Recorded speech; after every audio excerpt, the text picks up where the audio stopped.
Hello everyone, welcome back to my channel. आज की इस वीडियो में एक और बेहतरीन एक्सपीरियंस शेयर कर रही हूँ जिनका नाम है चरणजीत कौर जी, और ये रिटायर्ड प्रिंसिपल हैं। बात हुई है इनसे मेरी। इसके अलावा आप लोगों के सवाल भी लूँगी जो आप लोगों ने मुझसे रिसेंट पूछे हैं। कुछ सवाल तो ज़रूर ही लूँगी। तो चलिए आज की वीडियो स्टार्ट करते हैं। तो चरणजीत जी की जब मुझसे बात हुई तो उन्होंने मुझे बताया कि वो काफ़ी प्रॉब्लम में हैं इस वक्त। उन्हें सर्वाइकल से लेके और जो कमर की तकलीफ़ है वो तो है ही, पैरों में भी उनकी दिक्कत है, दर्द है, और उंगलियां भी सुन्न हो रही हैं। पैर की भी 2 उंगली और अब हाथ में भी उनको प्रॉब्लम होने लगी है। तो उन्होंने बात की मुझसे और उनका कमेंट आपसे शेयर कर रही हूँ जो उन्होंने खुद शेयर किया है, जहाँ पे वो लिख रही हैं कि आपकी हर एडवाइस 100% ठीक बताती हैं आप। मैंने 3 साल इलाज करवाया लेकिन किसी ने भी सही प्रिकॉशंस नहीं बताए मुझे। मुझे भी फ़र्क पड़ना शुरू हो गया है। Thank you, may God bless you always. शुक्रिया। देखिए, जब 3 साल से वो ट्रीटमेंट करवा रही हैं और ऐसा नहीं है कि उन्होंने कोई चीज़ छोड़ी है। उन्होंने मुझे बताया कि उन्होंने हर चीज़ ट्राई की है, हर चीज़, लेकिन प्रॉब्लम सॉल्व होने के बजाय प्रॉब्लम्स बढ़ती हुई जा रही हैं। और ऐसा हर पेशेंट के साथ नहीं होता है, कृपया ध्यान दें। क्योंकि बहुत से ऐसे पेशेंट हैं जो जिनको डॉक्टर्स जब आप ट्रीटमेंट लेते हो तो वो बता देते हैं कि भाई ये नहीं करना है, और वो मेडिसिन, प्रिकॉशंस, एक्सरसाइज वगैरह से ठीक हो जाते हैं, ठीक है। लेकिन कुछ पेशेंट्स के साथ कुछ ऐसी कंडीशन होती हैं कि वो नहीं सुधरती हैं और वो तब ज़्यादा ख़राब हो जाती हैं, जबकि वो लोग नहीं जानते हैं कि क्या काम करने से उनकी तकलीफ़ बढ़ रही है। यहाँ पे मैं उनका एक चीज़ आपसे शेयर कर रही हूँ। जैसे मैं बताती हूँ कि भाई आपने, अगर आपको ये दिक्कत है, कमर से रिलेटेड है या सर्वाइकल है या शाटिका है, तो आपने आगे की तरफ यानी फॉरवर्ड बेंडिंग बिल्कुल बंद कर देनी चाहिए। तो अब फॉरवर्ड बेंडिंग को सब ये सोचते हैं कि बिल्कुल झुक के जब कोई चीज़ उठा रहे हैं उसे झुकना कहते हैं, है ना। और यहीं पे मिस्टेक्स होती हैं। और जो मैंने अपनी जर्नी जो मैंने जी है उसमें मैंने जो चीज़ सीखी है वो मैंने बताया आप लोगों को कि भाई एक ब्रश करने के लिए आप जब जरा सा भी झुकते हो ना, वो हल्का सा जो बैंड होता है, हल्का सा खड़े होके ब्रश करते हुए भी वो भी झुकने में आता है। और उसको भी आपको अगर रोकना है तो आप एक हाथ से दीवार का सहारा लीजिए, जिससे आपको इस तकलीफ से मतलब उभरने में आपको मदद मिलेगी। इतनी छोटा छोटा चीज़ें भी ध्यान रखनी पड़ेंगी तो आपको बिल्कुल इंशाल्लाह आपको रिलीफ होगा। तो चरणजीत जी का कहना ये था कि अगर मुझे बेड पे कोई चीज़ पड़ी है और मैं खड़ी हूँ और मुझे बेड से वो चीज़ उठानी है, तो वो भी झुकना होता है क्या? उनका ये कहना था। तो बिल्कुल होता है। आप खड़े हैं और आपने झुक के, थोड़ा सा झुक के एक हाथ से अपनी चीज़ उठा ली, कोई बिस्तर पे रखी या चेयर पे रखी या टेबल पे रखी, तो वो भी झुकना है। तो इतनी सी ही चीज़ है। अगर किसी को ये चीज़ समझ आ जाती है तो उनकी रिकवरी वहीं से स्टार्ट हो जाती है, ये मेरा मानना है। और मेरा अब एक्सपीरियंस इसलिए भी बढ़ गया है क्योंकि अपने एक्सपीरियंस के साथ मेरे साथ अब इतने लोगों के एक्सपीरियंस भी जुड़ते जा रहे हैं जिनसे मैं बात करती हूँ या जिन लोगों के एक्सपीरियंस शेयर करती हूँ। तो ऑफ कोर्स मैं कह सकती हूँ कि हाँ, अब हो सकता है जिनको लंबा टाइम भी हो गया था इस तकलीफ में, उनकी भी रिवर्स जाना स्टार्ट हो गई है। और ऐसे बहुत से लोगों के एक्सपीरियंस मैं आपसे लगातार शेयर करती जा रही हूँ, ताकि जो लोग इस वक्त डिप्रेशन में पड़े सिर्फ सोच रहे हैं, रो रहे हैं, वो लोग भी उस पर काम करें और अपने ट्रीटमेंट को स्टार्ट करें अपने घर से, जो कि आपके हाथ में है, जो मैं बताती हूँ और डॉक्टर्स बताते हैं। प्रिकॉशंस स्टार्ट करें, मसाज सिकाई करें और अपने ट्रीटमेंट को स्टार्ट करें। मेडिसिन कोई भी आप ट्राई करें, ट्राई करते रहें मेडिसिन, क्योंकि वो भी ज़रूरी हैं। आपकी नसों को स्ट्रॉन्ग करेंगी, आपके मसल्स को स्ट्रॉन्ग करेंगी और आपकी हड्डियों को स्ट्रॉन्ग करने में मदद करेंगी। तो ये चीज़ें अपने आप ही सेट हो जाती हैं, सेटलमेंट होते चले जाएगा। ज़्यादा नहीं सोचना है। बहुत लोग सवाल करते हैं, बहुत चीज़ें पूछते हैं, ये कैसे होगा, ये कितना होगा, कब होगा, क्यों होगा। तो इस चीज़ पे थोड़ा सा कम ध्यान दें और अपने ऊपर ध्यान दें, अपने आप से मोहब्बत करें, अपने शरीर को हेल्प करें, क्योंकि आपका शरीर ही आपको हेल्प करेगा हमेशा ताउम्र, ठीक है। तो आज का जो सवाल है पहला, वो है सीमा नेगी जी का, जिन्होंने पिछली बार कहा था कि क्या मेरा सवाल इम्पोर्टेंट नहीं है। तो ऐसा नहीं होता है, सवाल सभी के इम्पोर्टेंट हैं और इसीलिए तो मैं वीडियोस लेके आती हूँ आप सबके लिए, कि मैं सबको आंसर देने की कोशिश करती हूँ, जो कि मैसेज में रिप्लाई पॉसिबल नहीं हो पाता है। तो यहाँ ये आपने पूछा है कि शाटिका की वजह से क्या घुटने और कोहनी में भी दर्द होता है, और क्या झाड़ू लगाते वक्त मेरी एल्बो में दर्द होता है, वो भी एक हाथ की, तो प्लीज़ बताएं। तो सीमा जी, जहाँ तक मेरा एक्सपीरियंस है, मैं पहले भी बताया है, फिर से बताती हूँ आपको, कि जब sciatica होती है, जो कि डिस्क बल्ज या डिस्क से रिलेटेड जो लंबर में प्रॉब्लम है, उसकी वजह से ही sciatica भी होती है। तो उसकी वजह से जब नस ब्लॉक है और नीचे पैरों की तरफ ब्लड का फ्लो सही नहीं है, तो ये प्रॉब्लम आती है। तो आपको घबराने की ज़रूरत नहीं है, ये सिर्फ आपके साथ नहीं हो रहा है, ये मेरे साथ भी हुआ था। मेरे तो इवन जब मैं मुझे फॉरवर्ड बेंडिंग नहीं करनी थी, तो मैं क्या करती थी कि घुटनों को नीचे को आगे की तरफ झुका लेती थी, मतलब आगे की तरफ थोड़ा झुक के अपने आप को पूरा स्ट्रेट रखती थी, पर घुटनों को थोड़ा सा आगे की तरफ फोल्ड करके मैं चीज़ों को उठाने की कोशिश करती थी, जिसकी वजह से एक टाइम के बाद ही, मतलब जल्दी ही, मुझे ये फील होने लगा कि मेरे घुटने जो है ना आपस में रगड़ रहे हैं, हड्डियां रगड़ती भी महसूस होती थी, कट कट की आवाज़ आने लगी थी। और जो घुटने के पीछे वाला एरिया होता है, आप में से भी कुछ लोग एग्री करेंगे कि जो घुटने के ठीक पीछे वाला एरिया होता है, वहाँ पे खिंचाव होने लगा था मुझे। तो मुझे एक टाइम के बाद मैं घुटनों को फोल्ड करना छोड़ दिया, वो मेरे लिए सही नहीं था। मुझे फील होने लगा कि ये ठीक काम नहीं कर रहा है, घुटने में भी असर आ गया है। उसके बाद कंधे में मेरे जब सर्वाइकल हुआ, तो मेरे कंधे में पेन आया, कंधे का जो जॉइंट है वो बहुत पेन करता था, बहुत ज़्यादा। फिर धीरे धीरे ये हुआ कि मेरे हाथों की, और एक हाथ की नहीं, कंधे में तो मेरे लेफ्ट वाले में दर्द था, लेकिन मेरे दोनों हाथों की जो उंगलियां थी, उन पे, हाथों की उंगलियों पे सूजन थी, और उंगलियां जो हैं उनकी जोड़ जो थे वो बहुत दर्द करने लगे थे। मतलब उंगली फोल्ड करना सुबह उठने के बाद मेरे लिए बहुत ही पेनफुल होता था। तो ये चीज़ें मैं मान के चलती हूँ कि ब्लड का जब फ्लो कम हो जाता है, जब कोई ब्लॉकेज होती है नस में, तब ये प्रॉब्लम्स हमें देखने को मिलती हैं। और मेरे साथ तो था ही, लेकिन मैं ऐसे बहुत से पेशेंट से बात कर चुकी हूँ जिनको ये प्रॉब्लम हो रही हैं। तो आपने घबराना नहीं है, आपको पता है कि जिस वक्त आपकी रिकवरी स्टार्ट होगी, आपका जैसे जैसे आपका रिपेयरिंग होगी, आपका ब्लड फ्लो एकदम सही होगा, वो आपका सब ठीक हो जाएगा, ठीक है। दूसरा, अपनी डाइट का बहुत एहतियात रखिए, डाइट में भी अच्छी चीज़ें खाइए, जो चीज़ आपको जैसे तिल हो गया, अलसी हो गया, इनके लड्डू बना के खाओ, चटनी बना के खाओ, जो जिस तरह रोटी में डाल के खाओ, पाउडर की शेप में लो, जैसे आपको सही लगता है वो चीज़ें खाइए, जिनसे आपकी मसल्स को हेल्प हो इम्प्रूव होने में, आपकी नसों के लिए अच्छा हो, ब्लड के लिए अच्छा हो। वो चीज़ें इंक्लूड ज़रूर करें, और हड्डियों के लिए खासकर, क्योंकि हड्डियाँ ही मजबूत होंगी तभी बाकी चीज़ें भी मजबूत होंगी, ठीक है। तो आपने घबराना नहीं है, जिनको भी ऐसी प्रॉब्लम आ रही है, क्योंकि मेरे साथ हुआ है और मैंने ये चीज़ें फिर से रिकवर की हैं, और मुझे पता भी नहीं हुआ, एहसास भी नहीं हुआ, क्योंकि दर्द का ही एहसास सबसे ज़्यादा था। तो बाकी चीज़ें धीरे धीरे सॉल्व होती चली गई, पता भी नहीं चला, ठीक है जी। अब टिंकी सोनी जी का सवाल ले रही हूँ, जिन्होंने पूछा है कि आफ्टर रिकवरी प्रिकॉशंस बताएं, खाने का और ट्रैवल सबका। तो टिंकी जी, रिकवरी के बाद आपको खाने का कोई प्रिकॉशंस नहीं रखना है, जहाँ तक मैं जानती हूँ।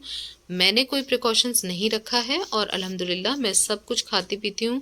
खट्टा भी, मेरा खट्टा फेवरेट है, मैं आपको बताऊँ, गोलगप्पे, चाहे जितनी भी तरह की खट्टी चीज़ें हैं, खट्टे फ्रूट मेरे फेवरेट हैं। और आप फिक्र ना करें, ठीक होने के बाद आप सब कुछ खाइए, कोई भी मना नहीं करेगा, कोई भी नहीं करेगा, मैं तो क्यों ही करूँगी, है ना। जहाँ तक ट्रैवल का सवाल है, मैं अब नहीं करती हूँ ऐसा कुछ, लेकिन फिर भी अगर लंबी दूरी का सफ़र है, जैसे 2.5-3 घंटे का सफ़र है, और वो सफ़र मैंने अगर टू व्हीलर पे जाना है, तो वहाँ मैं उसमें प्रिकॉशंस क्या लूँगी, लेकिन बस मुझे इतना पता है कि मुझे थकान लग जाएगी और मुझे रेस्ट चाहिए होगा, कम से कम आधे पौन घंटे का मैं आराम से आराम करूँ, उसके बाद मैं बैठूँ। हालांकि इतना कुछ फ़र्क पड़ता नहीं है, पर फिर भी जिनके साथ सीरियस प्रॉब्लम है वो लोग बेल्ट लगा के जाएं, और आफ्टर रिकवरी ये चीज़ मुझे करने में एक लंबा टाइम लगा है, ठीक है। मेरी रिकवरी को 4-5 साल हो चुके हैं, तब मैं आज ट्रैवल कर सकती हूँ। लेकिन फिर भी मुझे डर लगता है कि किसी गड्ढे में उछाल ना लगे और कोई भी स्पीड ब्रेकर से उछाल ना लगे। इन चीज़ों का तो मैं अभी भी ध्यान रखती हूँ, और मेरे साथ होगा, चाहे वो मेरे हस्बैंड हो चाहे मेरे भाई बंद हो, वो भी इस चीज़ का ध्यान रखते हैं कि मुझे प्रॉब्लम ना हो, इसलिए बहुत स्लोली वहाँ से निकलते हैं। दूसरा, हम लगातार सफ़र ना करके बीच बीच में थोड़ा सा ठहर जाएं, खड़े हो जाएं, 2-4 कदम कर चल लें तो बहुत अच्छा है। लेकिन मैं फिर से कह रही हूँ कि ये आफ्टर रिकवरी के एकदम बाद नहीं करना है। कम से कम रिकवरी के बाद 1-2 साल तक अपना ध्यान रखिए। बैठ के सफ़र लंबा अगर आपको करना पड़े तो बाय बस, या फिर अपनी 4 व्हीलर से, या फिर ऑटो से करें, जिसमें आपको सहारा मिले, आपकी रीढ़ की हड्डी को सपोर्ट मिले पीछे टेक लगाने के लिए। और बेल्ट का यूज़ करें अगर आपको डर है कि आपको छाल लग सकता है तो आफ्टर रिकवरी, क्योंकि जिनकी रिकवरी होने के बाद दोबारा झटका लगने पे ये प्रॉब्लम फिर से आ सकती है, तो उनके लिए थोड़ा सा संभल के चलना चाहिए। मैं ये मानती हूँ कि आप एहतियात कर लेंगे तो आपको नुकसान उठाना ही नहीं पड़ेगा, है ना। अच्छा, मैं यहाँ एक चीज़ क्लियर कर दूँ कि टिंकी जी का ऑपरेशन होने के बाद वो ठीक हो गई थी, और उसके बाद फिर से ये प्रॉब्लम आई है उनके साथ, और इनको ऑटो में ही झटका लगा था, जिसकी वजह से दोबारा अब ये बिस्तर पे हैं।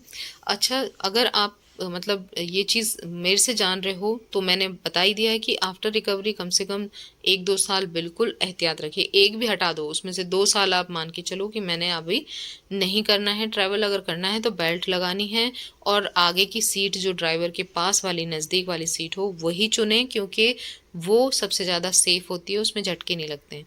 अगर आप बस में पीछे की तरफ सीट मिल जाए और आप वहाँ बैठ गए तो समझिए आपका काम हो ही जाएगा, क्योंकि बस में जो पीछे वाली जगह होती है वो जब किसी गड्ढे से उछलती है या स्पीड ब्रेकर से, तो वो बहुत ज़ोर से फटकती है। जैसे हम गेहूँ उछालते हैं ना, उसमें छानते वक्त, तो वो जो फटकना होता है ना, वैसे इंसान फटक जाता है पीछे की तरफ, तो उसका ध्यान रखिएगा, वो नहीं करना है। ऑटो में मैं हमेशा ड्राइवर के जस्ट पीछे वाली सीट होती है, मतलब अगर मैं ऑटो में जा रही हूँ या मैं विक्रम में जा रही हूँ तो उनके ठीक पीछे वाली जो सीट होती है उसमें बैठती हूँ, उसके दूर वाली सीट नहीं लेती हूँ, क्योंकि वो फिर वहाँ पे भी झटका लगने का खतरा होता है। एक बात और बाकी आपको ध्यान रखना है कि 2 व्हीलर का सफ़र जो है वो आप थोड़ी दूरी के लिए कर सकते हैं आफ्टर रिकवरी, लेकिन उसमें भी आप ध्यान रखिए कि एकदम से स्टार्ट ना करें, बेल्ट का यूज़ करें। और जो मैंने बताया है कि गड्ढे और जो स्पीड ब्रेकर हैं, चलाने वाले इंसान को ये ख्याल रखना पड़ेगा कि पीछे जो पेशेंट बैठा है वो बड़ी मुश्किल से ठीक हुआ है और उसको दोबारा नहीं होना चाहिए। तो बस यही कुछ प्रिकॉशंस हैं जो मैंने लिए थे, और अपना ख्याल रखिए। सबके लिए ये लागू नहीं होता है, लेकिन अगर एहतियात आपको बचा के रख सकती है तो वो करना आपको लाजमी चाहिए। मैं ये मान के चलती हूँ। सबके लिए अलग अलग कंडीशन होती है, पर फिर भी अपना ध्यान रखें, अपने अकॉर्डिंग चलें, अपनी बॉडी के अकॉर्डिंग चलें। अगला सवाल ये जय कुमार यादव जी का है, जिन्होंने पूछा है कि प्लीज़ बताएं कि मेरा पैर काम क्यों नहीं कर रहा है और अचानक मुड़ जा रहा है। तो जय कुमार जी, अगर आप ये वीडियो देख रहे हैं तो मैं आपको सिर्फ इतना कहूँगी कि आपको ये प्रॉब्लम अगर हो रही है पैर में, अगर पैर काम नहीं कर रहा है, तो इमीडिएट आप अपने किसी नज़दीक के हॉस्पिटल जाएं जहाँ पे न्यूरो सर्जन आपको देख सकें। न्यूरोलॉजिस्ट या न्यूरो सर्जन से ज़रूर कंसल्ट करिए और अपना ट्रीटमेंट स्टार्ट कीजिए। मुझे लगता है कि ये शाटिका जब ज़्यादा बढ़ जाती है उसकी वजह से, या ऊपर लंबर में कोई डिस्क बल्ज है जिसकी वजह से पैर जो है वो उसमें ब्लड फ्लो होना बंद हो गया होगा, इस वजह से पैर काम नहीं कर रहा होगा, तो आपको तुरंत अपना ट्रीटमेंट स्टार्ट करना चाहिए। और बाकी चीज़ें जो प्रिकॉशंस मैं बताती हूँ उनका बिल्कुल ध्यान रखिए। भले ही आपका एक पैर काम नहीं कर रहा है, लेकिन नस कहीं दबी होगी जिसकी वजह से ये हो रहा होगा। और मुड़ क्यों रहा है, ये मे बी उसी की वजह से हो। तो मुझे सिर्फ यही जानकारी है, ज़्यादा मैं इसके बारे में नहीं कह सकती हूँ, क्योंकि ये चीज़ तो आपको न्यूरोलॉजिस्ट या न्यूरोसर्जन ही बताएंगे जब वो एमआरआई कर लेंगे आपकी, कि आपको ये प्रॉब्लम क्यों हो रही है। तो देर ना करें और जल्द से जल्द अपने नज़दीक के डॉक्टर से मिलें, ठीक है। अगला सवाल ये शुभम जी का है, जिन्होंने पूछा है कि मेरी माम को भी आप जैसी प्रॉब्लम है 8 साल से, अभी 2 महीने से पाँव में बहुत दर्द है, पाँव की नस में और कमर में बहुत दर्द है, 10 दिन हॉस्पिटल में थी, चलने में तकलीफ़ है। तो शुभम जी, आपकी मदर को 8 साल हो गए हैं इस तकलीफ़ में, सुनकर दुख हो रहा है। और आप कह रहे हो कि उनके अब पैर में बहुत दर्द है और कमर में भी दर्द है। तो आप मुझे इंस्टाग्राम पर मैसेज करिए, वहाँ पे मैं आपसे बात करूँगी, आपकी मदर से बात करूँगी। प्रिकॉशंस जो भी मैं बताती हूँ वीडियोस में, आगे झुकना, नीचे बैठना, वज़न उठाना, वो बिल्कुल बंद कर दें। उनका थोड़ा लाइफस्टाइल थोड़ा चेंज करना पड़ता है मेरे हिसाब से। वो जो मैंने किया था वो करने के लिए उन्हीं को बोलिए, उठने बैठने लेटने हर चीज़ का थोड़ा सा चेंज करना होता है। और मेडिसिन के बारे में आप देखिए, आप यूनानी मेडिसिन उनको ज़रूर ट्राई कराएं और किसी से कंसल्ट करके ले सकते हैं, किसी यूनानी डॉक्टर या हकीम से। या फिर आप मुझे इंस्टाग्राम पे बात करिए मेरे से, मैं वहाँ पे बात करके ही आपको कुछ बता पाऊँगी। अगर उनको इतनी प्रॉब्लम हो रही है कि वो एडमिट होने के बाद भी अभी चलने में उनको तकलीफ़ है, तो मैं चाहूँगी आप मुझसे बात कर लें, ठीक है। अदरवाइज़ भी किसी को भी अगर कोई प्रॉब्लम हो जो समझ ना पा रहे हों, बाकी चीज़ें तो मैं वीडियोस में बता चुकी हूँ। मेरी वीडियोस आपको लिंक उनके डिस्क्रिप्शन में मिल ही जाएंगे, या मेरी प्लेलिस्ट चेक कर लें, आपको वहाँ पे लिंक मिल जाएंगे। उनको वीडियोस को देखिए, फॉलो कीजिए। लेकिन कोई बहुत ही इमरजेंसी हो, जो बात समझ ना आ रही हो, तो मुझे इंस्टा पे मैसेज करें, वहाँ पे मैं बात करूँगी। लेकिन हर कोई मुझसे ये कोशिश ना करे कि मैं सबसे बात कर लूँगी, मेरे पास इतना वक्त नहीं होता है। पर जो सीरियस पेशेंट होते हैं उनके लिए मैं ज़रूर वक्त निकालती हूँ। तो प्लीज़ वहाँ पे कोशिश करिएगा शुभम जी। और बाकी चीज़ें आपको मैंने बताई दी हैं, जो मैंने की हैं वो भी आप उनको ट्राई करके देखिए। अगर उनको रिलीफ आता है तो उन चीज़ों को कंटिन्यू वो कर सकती हैं, ठीक है।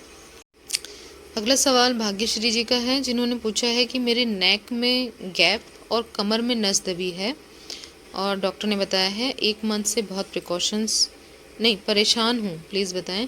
तो भाग्यश्री जी, आप जो भी मेडिसिन ले रहे हैं, आई होप कि आपने न्यूरोलॉजिस्ट या न्यूरोसर्जन को कंसल्ट किया है। और आप जो भी मेडिसिन ले रहे हो उसके साथ आगे झुकना, नीचे बैठना, वज़न उठाना बिल्कुल बंद करिए। ये बिल्कुल बंद करना है। सीढ़ी चढ़ना बंद करिए, आलती पालथी मार के बैठना बंद करिए। ज़्यादा देर बैठना, ज़्यादा देर खड़े होना, दोनों अवॉइड करिए जितना हो सके। अपने काम करें लेट जाएं, अपने काम करें लेट जाएं, इस तरीके से काम कर सकते हो। अदरवाइज़ रेस्ट करेंगे तो ज़्यादा बेहतर है। रेस्ट के लिए गद्दा भी रुई का रखें, डल्लफ या फॉर्म का गद्दा बिल्कुल नहीं चलेगा। और चारपाई का यूज़ भी मत करिए, सिर्फ बेड या तख्त का यूज़ करिए। और उठने बैठने का थोड़ा सा प्रिकॉशंस है, वो देखिए वीडियोस मैंने जो बताई हैं आपको, मैंने क्या किया है वो करिए। मसाज और सिकाई, जो ऑयल मैंने बताया है वो घर पे बनाइए, लिंक आपको डिस्क्रिप्शन में मिल जाएगा। और उस ऑयल से मसाज करिए। टेल बोन से सिर की दिशा में मसाज करनी है, और इसी तरीके से मसाज करते रहिए। हाथ को नीचे वापस नहीं ले जाना है, वापस से नहीं ले जाना है, ऊपर की तरफ ही करते रहना है। और मसाज करके सिकाई ज़रूर करें, दिन में को 2-3 बार ज़रूर कर लें, ये आपको मदद करेगा। अच्छा, जिनको नेक में भी दिक्कत है ना, उनका लंबर पे मसाज उनको बहुत रिलीफ देता है। लेकिन अगर बहुत पेन हो गर्दन पे, तो गर्दन पे भी मसाज कर सकते हैं, पर हल्के हाथ से करनी है, ठीक है, दबाव ना पड़े, ध्यान रखिए। तकिया बिल्कुल नहीं लगाना है, जिनको भी सर्वाइकल है, गर्दन के नीचे तकिया बिल्कुल मत लगाइए। लेकिन जब आप करवट लोगे तो पतला तकिया लगा सकते हैं, लगाना चाहिए, मैं ये मान के चलती हूँ। आप ज़रूर उस चीज़ को करके देखें, आपको आराम मिलेगा उसमें भी। और सर्वाइकल के लिए थोड़ा सा एक्सरसाइज जो कोई आपको लगती है सूटेबल है आपके लिए, वो एक्सरसाइज आप कर सकते हैं। बाकी आपको अगर कुछ नहीं समझ आ रहा है भाग्यश्री जी, तो आप मुझे इंस्टाग्राम पर मैसेज करिए, वहाँ मैं बात करने की कोशिश करूँगी, ओके। बाकी चीज़ें मैंने जो बता रखी हैं उनको एज़ इट इज़ करके देखिए, आपको यहीं से आधा रिलीफ आपको मिलना स्टार्ट हो जाएगा। जैसा कि मैं बता चुकी हूँ, बहुत से पेशेंट हैं जो लंबे टाइम से भी तकलीफ़ में थे, उनको प्रिकॉशंस जैसे उन्होंने स्टार्ट किए हैं, उनको रिलीफ आना स्टार्ट हो गया है। तो अपना ध्यान रखिए। ये मैसेज पवन जी का है, जिन्होंने लिखा है शाटिका के लिए वीडियो बना दो, हम्बल रिक्वेस्ट है, बहुत दर्द है। तो देखिए पवन जी, लोग सोचते हैं कि शाटिका कुछ अलग चीज़ है, पर ऐसा नहीं होता है। हम लोग जब हमें पता नहीं होता इस तकलीफ़ के बारे में, तो हमें लगता है कि कुछ अलग ही कुछ हो गया है। लेकिन ऐसा है कि शाटिका एक नर्व है, एक नस है, जो कि मोटी नर्व है, और कई सारी जो लंबर की नसें हैं उनसे जुड़ के एक नस बनी है, जिसको शाटिका कहते हैं, जो नीचे तक ब्लड लेके जाती है पैर में। अगर ऊपर कहीं पे भी प्रेशर आता है, नस के ऊपर दबाव आता है, तो ब्लड का फ्लो कम होता है, जिसकी वजह से उस शाटिका वाली जो नर्व है उसमें दर्द महसूस हमें होता है। तो आपने कुछ नहीं, घबराने की ज़रूरत नहीं है। आपने वही सब चीज़ें करनी हैं जो मैं लंबर के मरीज़, जो भी जितने भी डिस्क बल्ज वाले हैं उन सबको बताती हूँ। प्लीज़ आगे झुकना, नीचे बैठना, वज़न उठाना, टू व्हीलर, सीढ़ी बिल्कुल बंद करिए। और खाने में भी कुछ चीज़ें अवॉइड करनी है, चावल, आलू, खट्टी चीज़ें, ठंडी चीज़ें, ये सब बंद करिए। जिनसे गैस बनती है, वो एसिडिटी बनती है, उन सब चीज़ों को थोड़ा बंद करिए, अवॉइड करिए। और मसाज और सिकाई कमर पे करिए। पैर में ज़रूरत हो तो पैर में करवा सकते हैं, लेकिन अगर आपको सciatica है तब भी लंबर पे आप ज़रूर मसाज और सिकाई करके देखें, आपको रिलीफ मिलेगा। अगर रिलीफ मिलेगा तो बेफिक्र आप वो चीज़ें कंटिन्यू करिए। और मेडिसिन आप प्रॉपर पहले न्यूरोलॉजिस्ट को दिखा लें या न्यूरोसर्जन को दिखा लें, MRI करा लें अगर आपने अभी तक नहीं कराई है तो, ठीक है। और बाकी चीज़ें आपको एज इट इज़ करनी है। जो चीज़ें मैंने बताई हैं, जो प्रिकॉशंस बताए हैं, उनको भी वैसे के वैसे करिए, आपको आराम मिलेगा ज़रूर, ठीक है जी। आई होप कि ये वीडियो आप लोगों के लिए हेल्पफुल रहे। अपना ध्यान रखिए खूब सारा, और मुझे दुआओं में याद रखिए। बाकी जिन लोगों को भी लगता है आपको कि ये तकलीफ़ में पड़े हैं और उनको कोई आइडिया नहीं है, तो उन तक वीडियो को शेयर ज़रूर करिएगा। चलिए फिर आज के लिए इतना ही, मिलते हैं नेक्स्ट वीडियो में।